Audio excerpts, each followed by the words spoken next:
Mestna občina Murska Sobota je postala bogata s pridobitvijo dveh novih projektov, cestne in kolesarske infrastrukture, in tako v Evropskem tednu mobilnosti obeležila obnovljeno Noršinsko ulico in novo kolesarsko stezo. Kot je povedal župan Anželj, sta pridobitvi pomembni za mestno občino Murska Sobota. Dejansko gre za vpadnico v samo mesto, eno od vpadnic. Na tej relaciji tudi pomembni gospodarski subjekti, ki tukaj imajo svoje sedeže, in zelo smo veseli, da smo lahko tudi preko teh evropskih sredstev, kajti kolesarska steza je sofinancirana, cestišče je bil strošek mestne občine Murska Sobota v celoti. Torej gre za investicijo, ki smo jo razdelili na 3 faze v skupni vrednosti 4,5 milijona evrov. Prva in druga faza pa sta do zdaj v vrednosti 2 milijona 700. Prva faza je bila od samega mesta Murska Sobota do križišča za primestno naselje Rakičan, druga faza pa od tega križišča do samega primestnega naselja, vključno z dotrajanim lesenim mostom, ki je bil nevaren za vse udeležence v tem prometu, ki smo ga bili primorani tudi zaradi varnosti za nekaj časa zaprti. Sedaj je tukaj infrastruktura bistveno boljša, tako cestna, potem tudi kolesarska, tudi ta imenovani most. Pridobili smo 1,6 km novih kolesarskih poti in že nekaj časa mestna občina Murska Sobota stremi k temu, da pridobi čim več kolesarskih površin, torej za tiste ranljivejše skupine v prometu, in smo zelo veseli, da nam je sedaj uspelo povezati tudi primestno naselje Rakičan z samim mestom.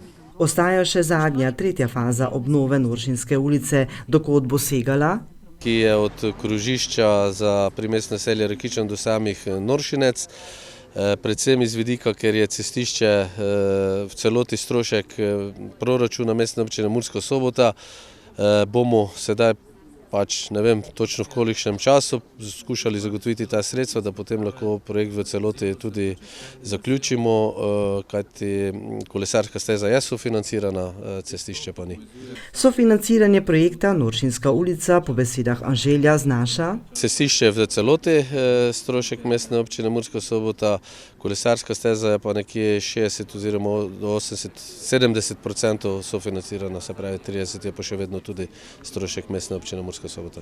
O dolgoročnih koristih nove infrastrukture za razvoj trajnostne mobilnosti in povezovanja kraja z okolico Anželj nadaljuje. Smisel teh kolesarskih poti je, da se pravi tisti center, ki je največ prebivalstva povezan med sabo, potem pa tudi nazven do samih primestnih naselij in pa seveda tudi do sosednjih občin. Potem imajo te kolesarske steze tudi nek smisel. Če včasih pogledamo na mapo teh kolesarskih poti v regiji, je zelo nelogično, kajti od enega konca do drugega potem ni naprej povezave. Seveda, mogoče za tisto relacijo je to res smiselno, moramo pa stremeti k temu, da bo čim več teh kolesarskih poti tudi med sabo povezani, da bo potem tudi učinek takšen, kot mora biti oziroma kot si ga želimo.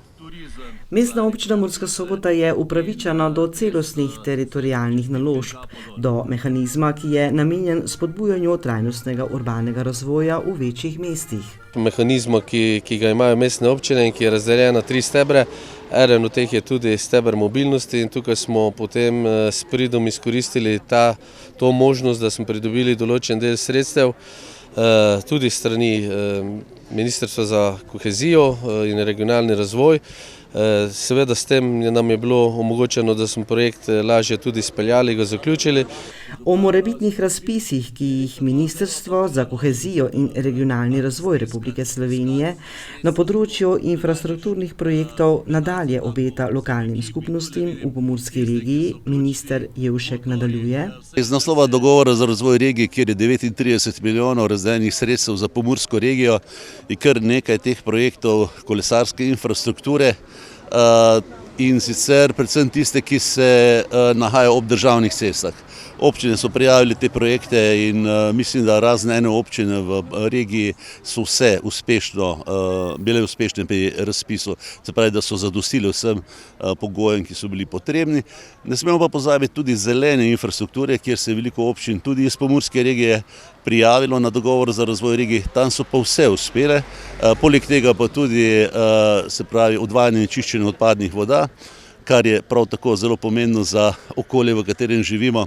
Tako da zdaj teh 39 milijonov je praktično razdeljeno, ostale še neki drobiža, če temu tako rečem, kar se bodo pa na razvojnem svetu regije dogovorili župani. Ali je pri stanju investicijskega projekta Vzhodna obvoznica na območju Murske Sobote že opaziti kakšne spremembe? Minister Jevšek odgovarja. Kot minister se zelo zaniman za to investicijo, ki je nujno potrebna in praktično vsakodnevno, kadar se z ministrico Bratuškovo srečava, se o tem pogovarjava in zdaj je tik pri tem, da se vloži vloga za izdajo gradbenega dovoljenja, torej smo zelo daleč.